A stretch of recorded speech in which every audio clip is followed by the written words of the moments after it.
me turn my talk. Here we go.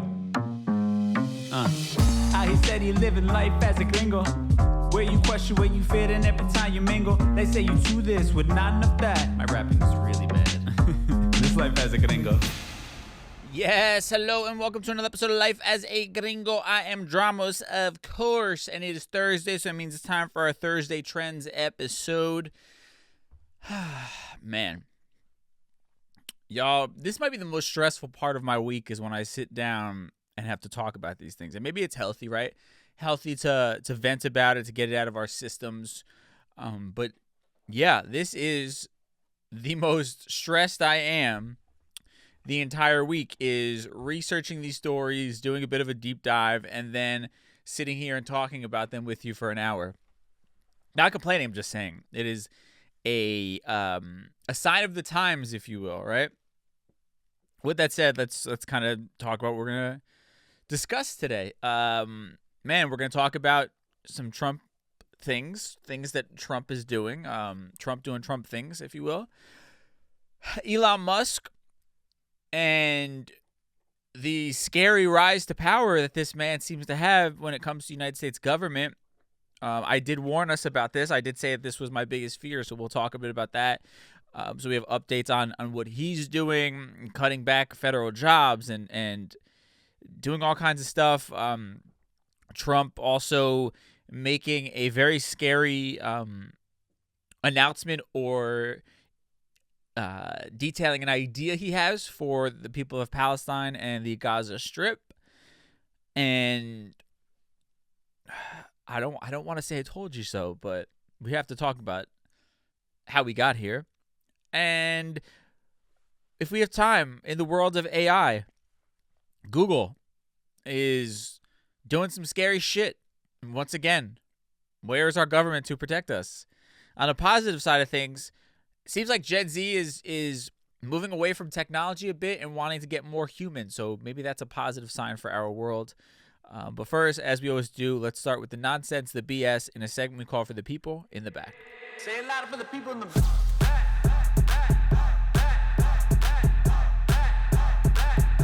Say it louder for the people in the back.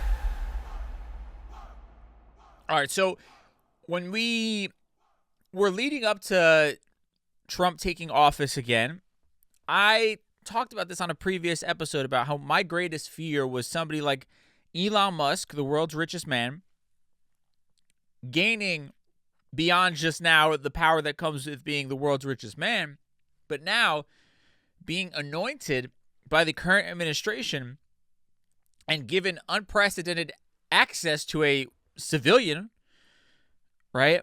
And all that he would do to benefit himself and the other rich people of this country, essentially, and the lack of care, empathy, consideration, whatever you want to call it, for the everyday person. And we're beginning to see this. I mean, first of all, there are so many security concerns, right? Because Elon Musk is technically like a contractor. He's not a government employee, but a contractor. Yet, in his increasingly powerful role, is being given all kinds of access without having gone through the proper security clearances, as well as his staff. On top of that, seems to be pulling a lot of strings that are leading to a lot of people losing their jobs. Now, one of the things, for example, here was orchestrating an unprecedented financial incentive for people to leave their government jobs, promising several months of pay in return for their resignation. Now, this is the gutting of our government and federal employees, right? The Trump administration urging workers to take the deal. Their plan is to remake the federal government, weakening what allies describe as the, quote, deep state that undermined the Republican president during his first term. Administration officials said they can save taxpayer money by presenting employees with a, quote, a valuable once-in-a-lifetime opportunity, end quote, to stop working while still collecting a paycheck until September 30th. Now, yesterday, Wednesday, the administration ramped up its pressure on employees to leave, sending a reminder that layoffs and furloughs would come next. Now, they're also saying that the majority of federal agencies are likely to be downsized through restructuring, realignments, and reductions in force. And this is a message from the Office of Personnel Management. In the email to the federal employees, it said anyone who remains will be expected to be, quote, loyal and, quote, will be subject to enhanced standards of suitability and conduct as we move forward. Employees who engage in unlawful behavior or other misconduct will be prioritized for appropriate investigation and discipline, including termination. A lot to break down here on why this is so scary. Aside from the fact that you're taking away people's jobs when the whole idea was that you were supposed to help people and help the working class and create more jobs. And I want to get into that in a second, but let's kind of table that. It's the idea that they want people who are quote unquote loyal. And what happens with these? These are people who basically are the types of persons we saw on January 6th that tried to take over the U.S. Capitol by any means necessary to carry out a plot by our now once again president, Donald Trump. And what does it mean when all you are surrounded by is loyalists and fellow extremists? It means that we now lack a checks and balances system to stop somebody like a Donald Trump from doing crazy shit that makes no sense and will harm the greater good. Because he is a narcissist and has all types of wild plans, he only wants people who are going to be yes people, which is incredibly dangerous for somebody who holds the type of power that he does, particularly somebody who does not have any shred of a moral compass, as we have seen. He's a ruthless, disgusting human being who now is having far less checks and balances by design. That's incredibly scary. Somebody like Elon Musk helping force out the head of the FAA, who was critical of Elon Musk and his SpaceX program and was trying to hold it to particular standards for the safety of the people of this country. Elon Musk did not like that. He now used his buddy-buddy relationship with the president as a means to force this person to resign. And what happens? I'm sure the person who ends up taking that role is going to be a loyalist to Donald Trump and Elon Musk. Meaning, somebody like Elon Musk will go unchecked for things like Tesla, a car company, and things like SpaceX, a fucking spaceship company that he owns. That can't be safe for all of us. Those people already have enough loyalists because of the money that they have and the influence. Them having people who are willing to bend rules and regulations in their favor will only put the safety of all of us at risk and further set a dangerous precedent for the people who have money and influence. Zuckerberg being another one who's now, an ally with Trump and runs two of the most influential social media companies. Jeff Bezos runs a company like Amazon, a Trump ally. What happens when these people are not held to a certain standard? Which, by the way, they already skate around so many things that you and I would be held accountable for. I mean, fuck, Trump is a convicted felon. He wouldn't be able to vote, but somehow he's the president of the United fucking States. Let that sink in for a second. Now, what happens when they're trying to eliminate any sort of checks and balances? On top of that, when it comes to employees and these sort of mass furloughs and layoffs, this is corporate restructuring 101. This is what has led us to the extreme capitalism that we currently exist in.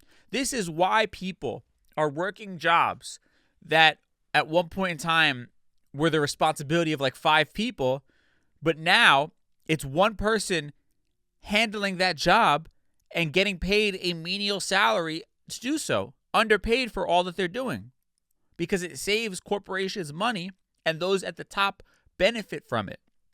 Meanwhile, we, the consumer, and the everyday employee are the ones hurting and getting the short end of the stick.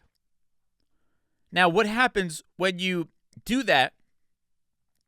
Not only at a corporate level, it has massive effects on the quality of the employee, the quality of the goods that they produce, the quality of life of the people working there. But on a larger scale now, you do that for the federal government. That impacts the everyday life of every American who isn't rich. Federal government, as it is understaffed and underpaid. It is a horrible job. And anybody who lives in a small town, I invite you to walk into your local downtown area, sit through a council meeting, or try and get anything done on a property, and you'll quickly realize the best and brightest are not there. And even if there are some good people, they are buried under piles of bullshit that should be handled by multiple people while being underpaid. The small town in which I have my studio that I'm speaking to you out of, many of these people work for the town part-time because it doesn't pay enough. So, of course, you're not getting the best. And we're paying for that. I'm a taxpayer because I own this property. I have a business here. I pay into, things for the fire company and all the other shit that comes along with owning a business in a town. I'm not getting the best service when I need it, because they already operate at a pretty bare bones level. Now, what happens when you begin to strip them down even further? These have real implications to our quality of life, our education system, healthcare, all these different things. This is no longer just like, oh, it's a shitty company I work for, I'll move to a better one and get better benefits. This is our federal government you're talking about. You're looking to slash money from the jobs that keep this country running. I mean, obviously not efficiently. In fact, as much as people would hate to hear this, we probably need more funding for our federal government, because government in general is so inefficient the way it runs as is. Now imagine you're stripping back, and your main criteria is now hiring people that are just blindly supporting the vision of this psychopath. That's their way of saving money right there. Essentially going to be hurting us. How about, instead of cutting federal jobs, if you're looking for money, how about you start making people like Elon Musk pay their fair share in taxes? Jeff Bezos, Mark Zuckerberg. Rather than giving them more and more tax breaks, have them pay their fair share to the country that has allowed them to accumulate the excessive wealth that they have and to live the type of lifestyle that they do. That's patriotic right there. Not destroying a system that is already operating at a less than ideal level. On top of that, you're laying people off. You're destroying jobs.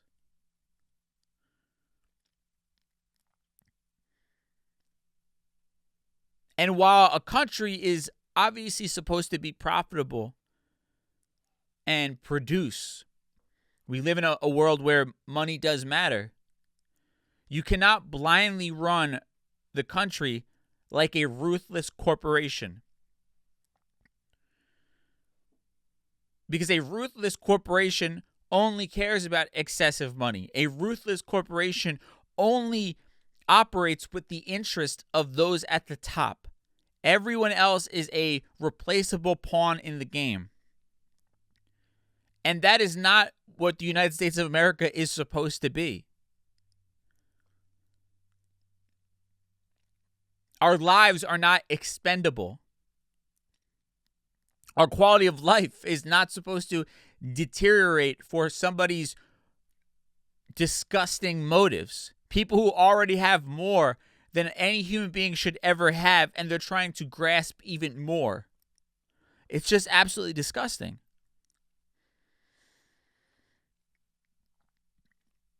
But this is what a lot of people voted for, or a lot of people who sat out of the election entirely. You still participated. You still voted for this. Your lack of participation was a vote for this. And as frustrating as it is, unfortunately, we are in the find out stage of fuck around and find out. And we're only a couple weeks in.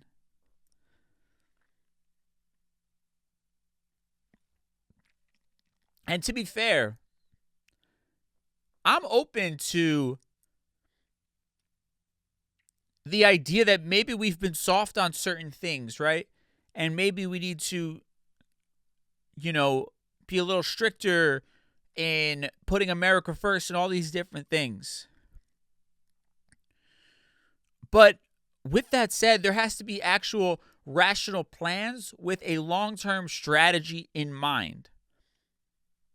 Right? Because I was at a barbershop yesterday. I didn't bother chiming in. I didn't have the energy. But some guy was talking about these tariffs, and he's like, everybody else charges tariffs, and the U.S. never charged tariffs. And now look, he got Mexico to provide more troops at the border and all these things because they got scared. Okay. If border security is your prominent issue, yeah, that's a win, right? Extra security at the border at no cost to the United States of America. But what's the long-term vision here?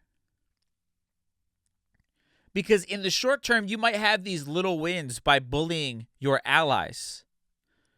But the reality is this: we live in a global world these days, a global economy where the U.S. day by day is becoming less and less of a superpower, and the world is becoming less and less reliant on the U.S. Countries like China have emerged to rival us. And while our allies in places like Mexico and Canada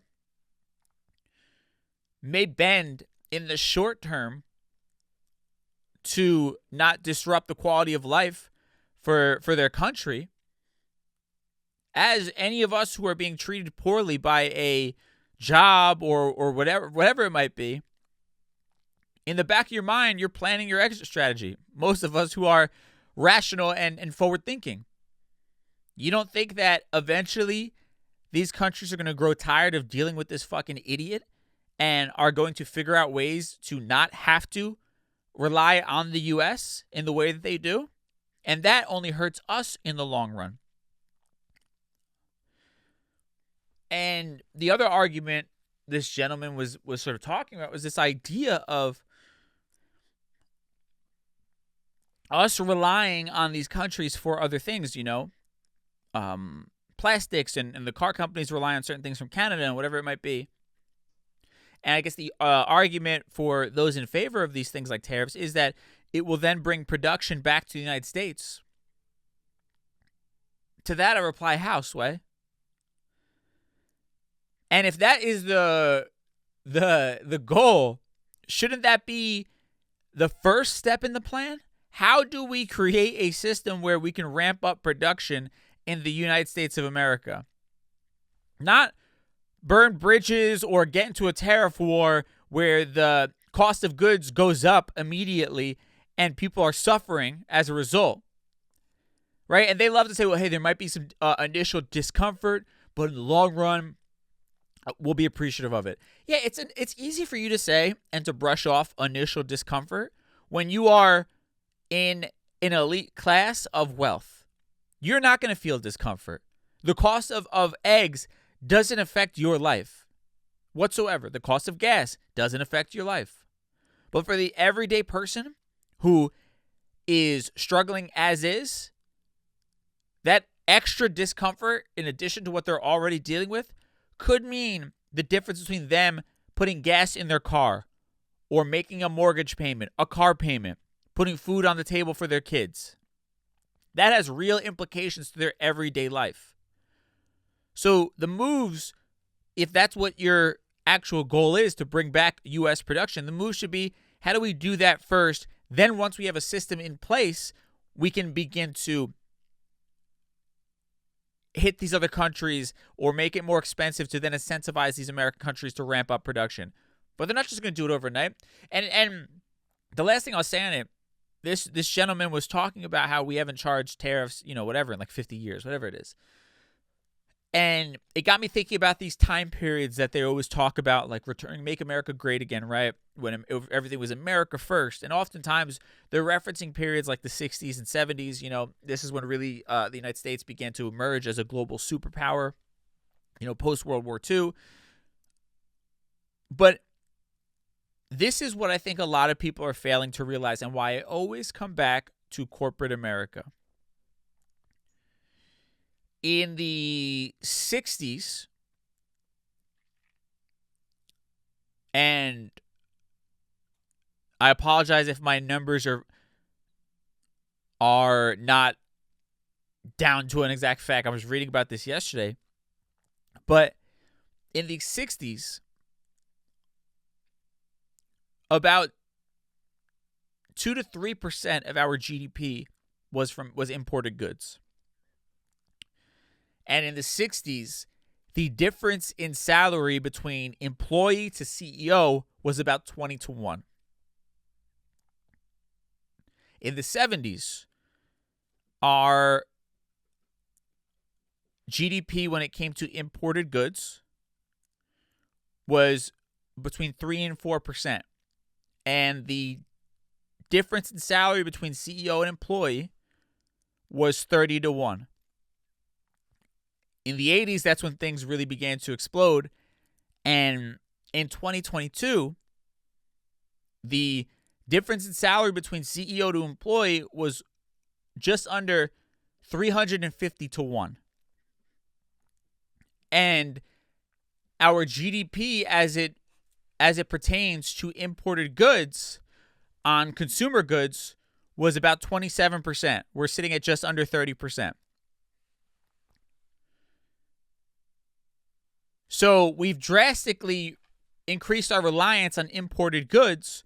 We've more than drastically increased the salaries of CEOs in comparison to their employees. How do companies do that? How do they afford these salaries? Well, less employees, less quality when it comes to the products they're producing, lower salaries for their employees that they do have, and higher cost of goods to consumers. So your idea is to increase domestic production and stop relying so much on imports, which I agree with. I love that. Let's make it in America. But it's impossible when you have the CEO's salary being at almost 350 to 1 when it comes to their employees. Because somewhere, some way, that astronomical salary that they're getting paid and the money that they're getting from stock options to their board members and all these things, that money has to come from somewhere. And it comes from cutting down on the amount of employees that you have on staff, like we're seeing with the federal government. It comes from paying your employees less money, right? That's why so many people are having trouble buying a home and achieving the American dream, even if they do have a full-time job. It comes from raising the cost of goods, right? This inflation that we have seen where places like Target were called out for or had to lower their price, or gas companies reporting record numbers because they've inflated prices artificially. and I can't remember what the other fourth one. If I said cutting employee salaries or cutting employee numbers, but anyway, cutting employee costs or outsourcing. This is where I was going to go. Outsourcing production to places overseas where you pay the workers non-livable wages to produce things like iPhones at a cost of like $5, and you turn around and sell it for $1,000.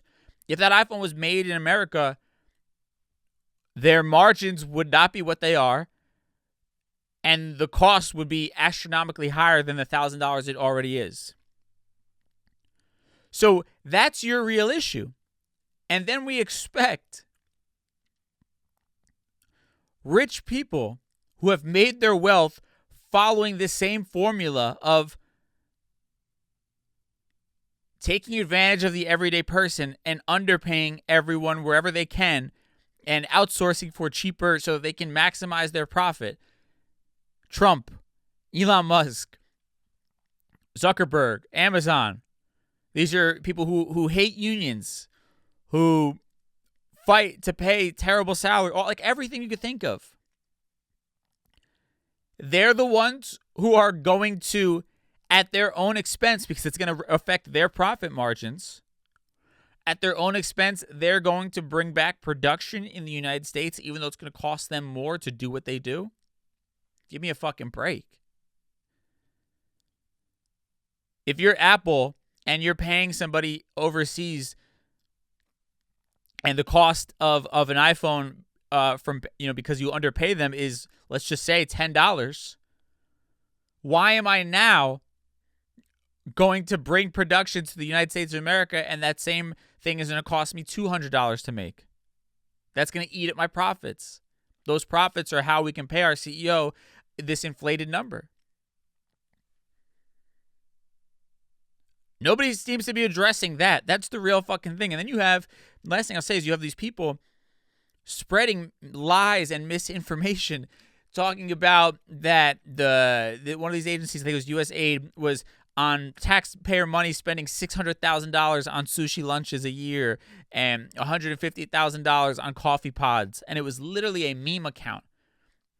But this person on TikTok went viral talking about this because he was too dumb to realize it was a fake Elon Musk Twitter that just posts basically like viral fake news on purpose to be like satirical. Like the page doesn't even pretend to really be Elon Musk. But these people were so dense, and then they push this messaging that then pollutes the real information and further does the propaganda of people like Donald Trump. And we'll take a quick break here, but I did touch on how we are in the find out phase of fuck around and find out. And those who sat out this election or threw it away voting for a third party, you have some blame in what we're seeing right now. And unfortunately, are part of the reason why we're going through what we're going through. But your protest in the form of Palestine, for many people, not all, but for many people, has backfired in the worst way possible. And we'll touch on that and a couple other things. But first, we'll take a quick break, and then we'll be right back. All right, so I want to touch on this very quickly. But you had a news conference on Tuesday with Israeli Prime Minister Benjamin Netanyahu. Trump was there and talked about his idea for U.S. occupation of Gaza, leveling it and creating a, quote, economic development that will supply unlimited number of jobs and housing for the people of the area. He has also suggested having the Gazan people, Palestinians, roughly 2 million human beings, 2 million, be relocated to countries like Jordan and Egypt. So the idea of Palestine not existing whatsoever. And I don't want to sound like I have a lack of empathy here because my heart does go out to the people of Palestine. My heart goes out to anybody who has been involved or affected by this horrific just chain of events over the last year. The amount of unnecessary bloodshed, loss of life, and displacement that has happened is heartbreaking. But with that said, this is a very harsh lesson in what happens when you do not think things through. And unfortunately, as tired of a statement as it was, the reality is this really was one of the most important elections of our lifetime. And not to say the most important, because I think about things like if Abe Lincoln didn't get elected, but up there as one of the most important elections of this country's history. And while I understand so many people who are pro-Palestinian taking issue with the Biden administration providing weapons to Israel, and those weapons then being used to destroy Gaza, and unfortunately many civilians lost their life at the hands of those weapons, you at least had an administration in Biden and then Kamala by association that always supported a two-state solution, always supported that the Palestinians would be able to have a place to call home.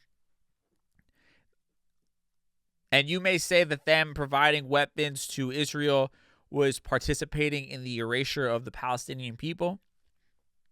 And I think that there's fair arguments to be made, especially when you see some of the civilian casualties. But at the end of the day, there was always empathy expressed, and there was always a want for peace, for both sides to come to the table and figure this out. And at the very least, you knew that peace was being pushed by the Biden administration. Now, you could say all types, of course, again, there's counter arguments that I get. But you sitting out of the election or voting for Jill Stein, who had no shot in hell to actually win this election, helped elect the monster that is Donald Trump, who showed you who he was before when he did things like the Muslim ban and blanket statement essentially calling Muslims terrorists by doing so, calling all people who believe in who are Islamic terrorists. He showed you who he was then. But you, as a punishment essentially to the Biden administration, decided to either vote third party or sit out the election entirely. And you have now set off a chain reaction that has affected so many other people, but now is also in the worst way at your doorstep in the form of this man wanting to turn your country into an American-occupied space or American-run space that essentially he's calling prime real estate for rich people to essentially make a resort on what was your land, on what was your home, and is suggesting that you just go to a couple other random countries and start over.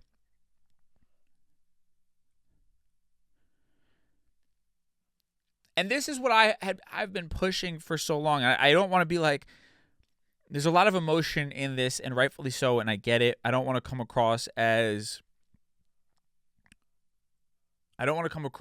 not being empathetic to that. But as I've always pushed on this show, nuance matters. Looking at things deeper than the surface matter. Not just hopping on of movement for the sake of because it's what everybody's doing. but hearing the sides of all arguments and formulating an educated opinion that allows you to move off of logic, not just emotion, right? Because here's the reality. It was not a perfect election. They weren't candidates that you loved. I get it. But you had to pick the lesser of the two evils. And unfortunately,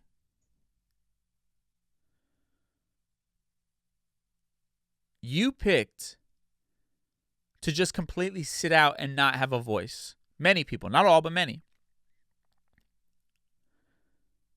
And you did so at the expense of the future of our country, at the expense of every marginalized community in the United States of America, and now, in a dark irony, at the expense of your own people in the most extreme way possible. And I don't want to turn this into a sort of negative view of the pro-Palestinian movement. I don't want to place some sort of blame game on anyone, and I want to make that very clear. I'm just trying to have a logical conversation here about repercussions. And at the same time, a lack of nuanced and deep thinking. Because people who chose to sit out this election as a form of protest or vote third party, they also chose to turn their back on all of the marginalized communities that were at risk if Donald Trump came to office once again. And I'm not trying to, again, stir the pot. What I'm trying to have a conversation around is discussing a lot of the pain that people in our community and the LGBTQ community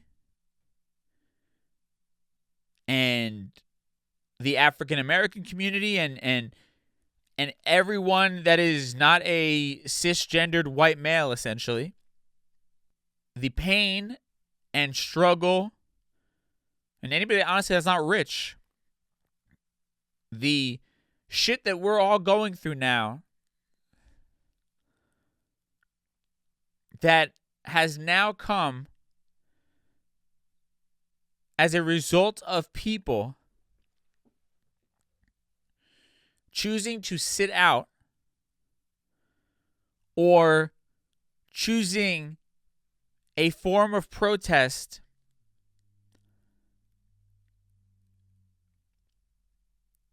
that, quite frankly, was incredibly selfish when you really think about all that was at stake in this election. And granted, I'm not placing all of the blame onto people who are pro-Palestine. We don't know the exact numbers as far as, who sat out on purpose and these different things. Obviously, those who voted for Jill Stein wouldn't have, made up enough ground for Kamala Harris. But but we really don't know how many people sat out. There was the turnout for this election was horrendous in comparison to the last one. And again, we can in a fair way talk about our own community who allowed themselves to be brainwashed over nonsense. You had leaders of a Venezuelan organization coming out and say that they feel now that they've been lied to by the Trump administration because you had people who were given temporary visas, Venezuelans, being deported now when they were told that they wouldn't be affected by the mass deportations. And they have to experience the find out phase of fuck around and find out as well. And ignored the fact that this man has shown you time and time again what he thinks about your community. Yet, you fed into the bullshit, didn't think about it logically, and you now contributed to what you're experiencing.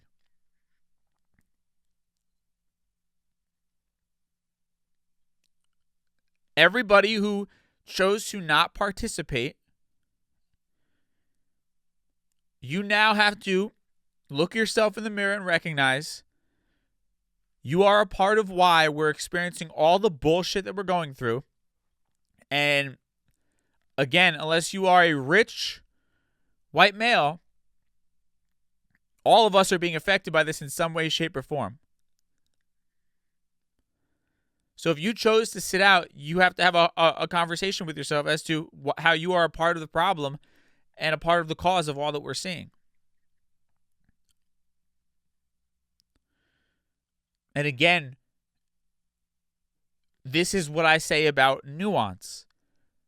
You don't have to love both candidates, but you still have to participate because long-term strategy-wise, one of them is going to win, whether you like it or not. And in the long run, one of them is going to be detrimental for the United States that we know it, or the people that we care about. You could sit there and say that you don't feel like Kamala would have done anything, blah, blah, blah. Awesome. But Donald Trump is actively dismantling the guardrails that are in place to keep democracy in this country. He's empowering rich, wealthy, disgusting human beings like Elon Musk to have unprecedented power, even though they are not elected officials. There are lawsuits going on right now about the legality of Elon Musk having access to what he has access to. It's unprecedented. It's dangerous. Where does it end? And last thing, I was going to touch on this story. Google, their parent company, has lifted a long-standing ban on artificial intelligence being used for developing weapons and surveillance tools.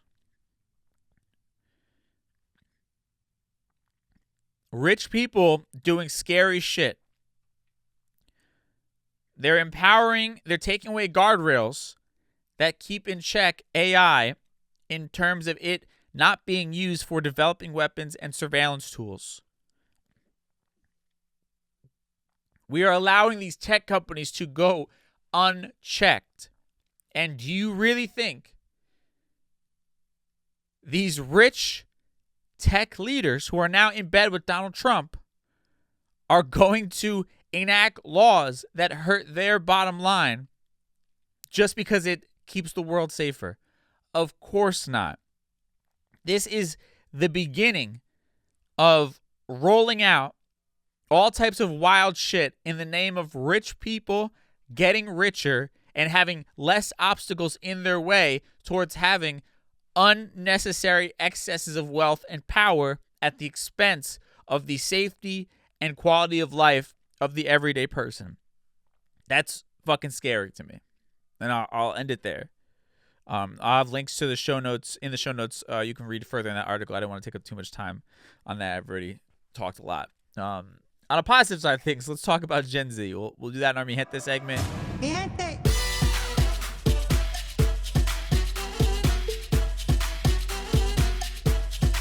All right, so I mean, there wasn't much positivity going on that I saw, but I found this article to be really interesting, and maybe it's a positive sign of like this younger generation. And they're saying Gen Z Latinos are ditching apps for in real life romance. And I think the greater conversation, if you're not interested in dating, you might be spoken for. The greater conversation is this a sign of the next generation is recognizing the importance of human contact and interaction and maybe moving back towards a more balanced, just, I don't know, human world rather than just apps and fucking social media, right? Now, this article from WeAreMe2.com, I'm not going to read the whole thing. It's a lot. But they say dating in the 21st century is a far departure from the days of our parents and grandparents. Gone are the days of courting and dating. Drive-in movie dates and meeting through friends and family seem like a bygone era. Online dating is the norm, and we rely on apps and casual dating to find the love of our lives. I'm like, my mind is still in Trump world right now. Sorry if I'm like reading and thinking about all we were just talking about. Gen Z, the first generation living with the online dating norm, is taking things back in time. They aren't just looking for love by swiping. Many are returning to the ways before us to date and make connections. They say Gen Z singles are moving away from dating apps and more towards traditional dating. They say dating in the digital age as digital natives has not helped Gen Z become any more comfortable with online dating. In fact, many find the practice to be too impersonal. They said in a lab study by the Axios and Generation Lab found that 79% of respondents do not often use dating apps to find a romantic partner. Instead, more than half of the respondents claim to have met their current or previous partner through in-person communication. Additionally, the respondents value having sex. 45% of the respondents claim to have never participated in hookup culture. Okay, interesting. They say for Gen Z singles, the daily ghosting of online dating has pushed a further romanticism of older ways. And it goes on to talk. I feel like I'm talking in circles with it.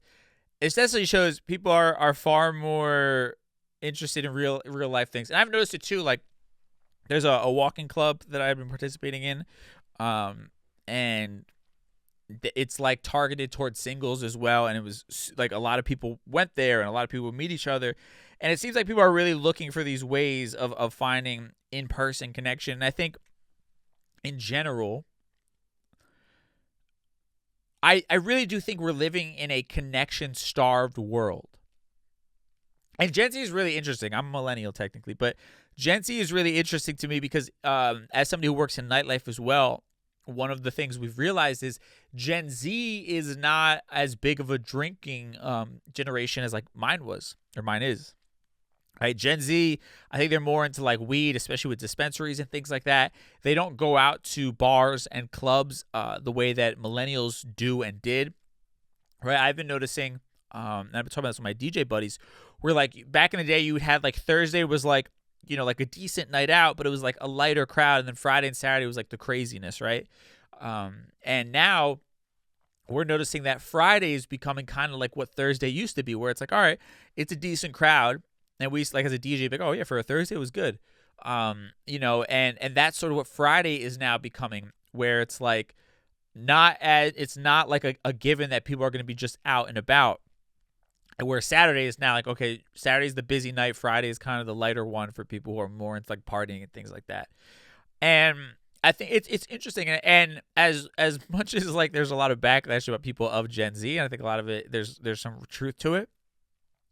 I think they are in some ways, a far more health conscious generation, a generation that is far more, I don't know if it's in tune with what they want, but is challenging themselves to not just sort of participate in the standard norms, if you will.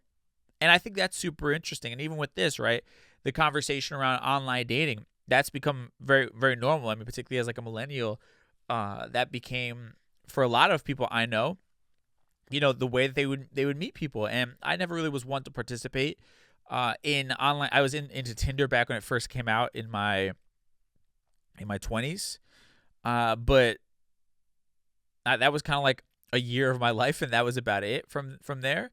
But outside of that, I've never been super into dating apps because it felt impersonal, because it felt like you never really are showcasing who you are, and it was just like, I don't, you know, you're like trying to come up with the coolest message to send somebody. It just felt super, you know, very forced. And I think it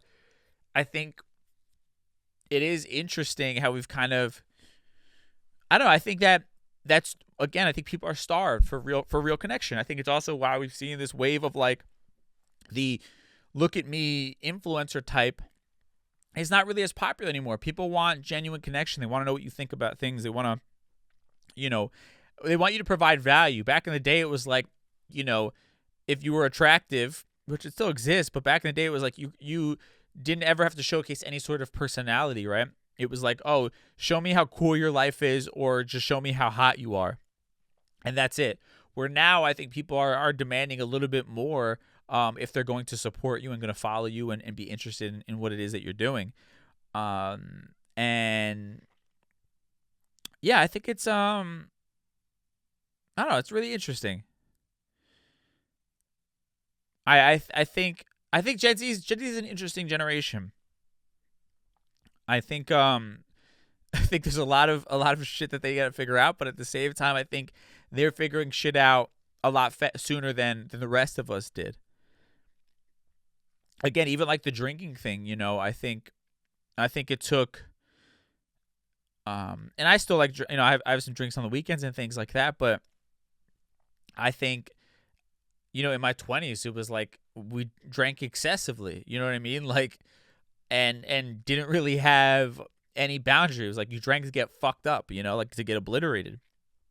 And even now, like I've been out with that running club, and you have some people in their 20s, and it's kind of mixed crowd, 20s and 30s. And even now, like we've gone out to bars after sometimes do things at night or whatever.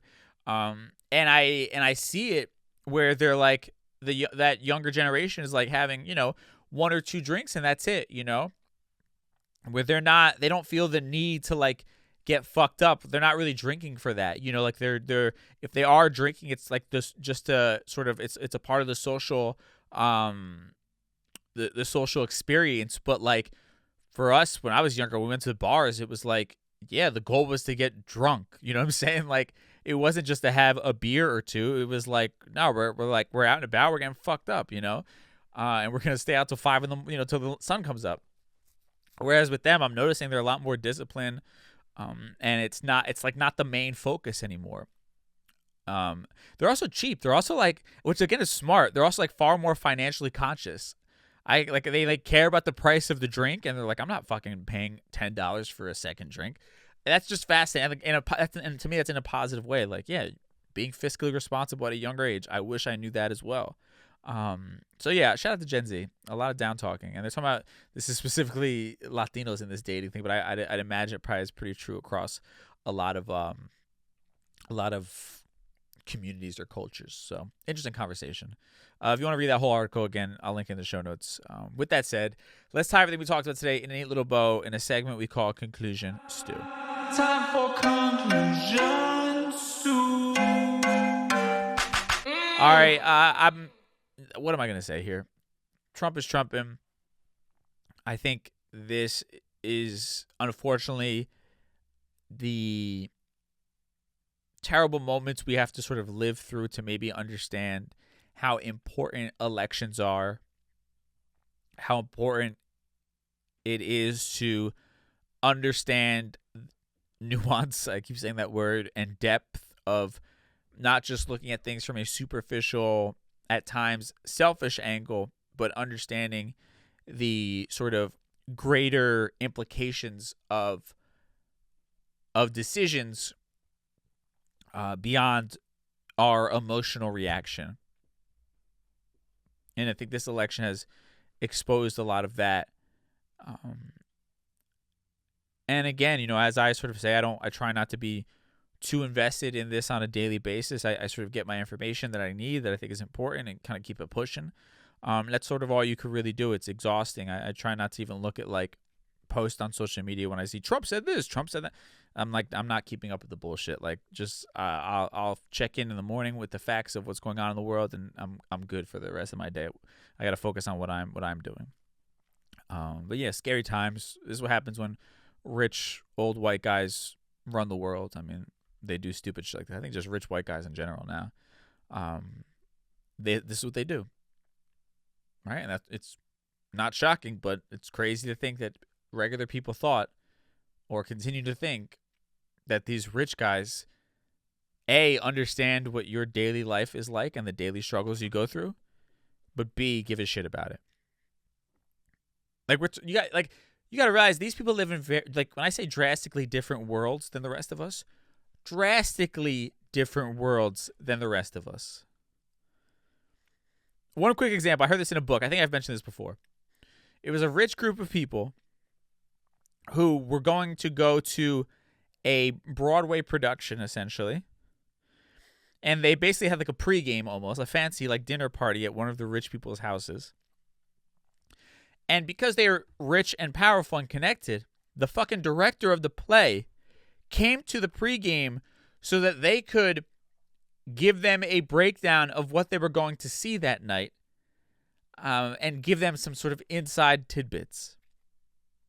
That's wild. Like, again, that's non-consequential to the to anything really, but just kind of shows you the difference of world that they live in. You have people right now. If you've ever been to this in New York, you can line up early to try to get like, I think it's called like a lottery, where if the show is not sold out, they basically like pick people day of. You go there and you can get like the tickets for cheaper. That's the experience of like the everyday person, right? Or the everyday person, maybe, you know, it's like you save up because these plays are expensive. Rich people, the price is not a concern. And not only that, but the actors and like directors go and have a pregame with them to make sure that they are, you know, well informed on the play and have this amazing experience.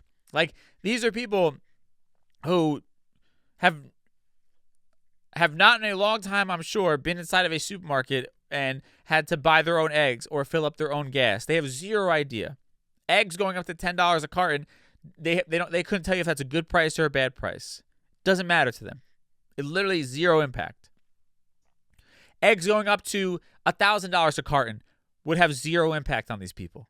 That's what you have to think about. So to think that these people have any understanding of the struggle of the everyday person is laughable at best and downright idiotic. I'm not calling people idiots, but I'm just saying we got to get real about this. Anyway, so that's that. And AI is scary, but hey, when tech people are in charge now, it's only going to get worse and scarier. Shout out to Gen Z, though. Y'all have a future. You know, hopefully you are going to help us correct the mistakes of the previous generations. That's all I could say. With that said, have an amazing weekend. Thank you for tuning in. We'll be back on Tuesday with a brand new episode. Till then, stay safe, unplug, and we shall talk soon. Peace.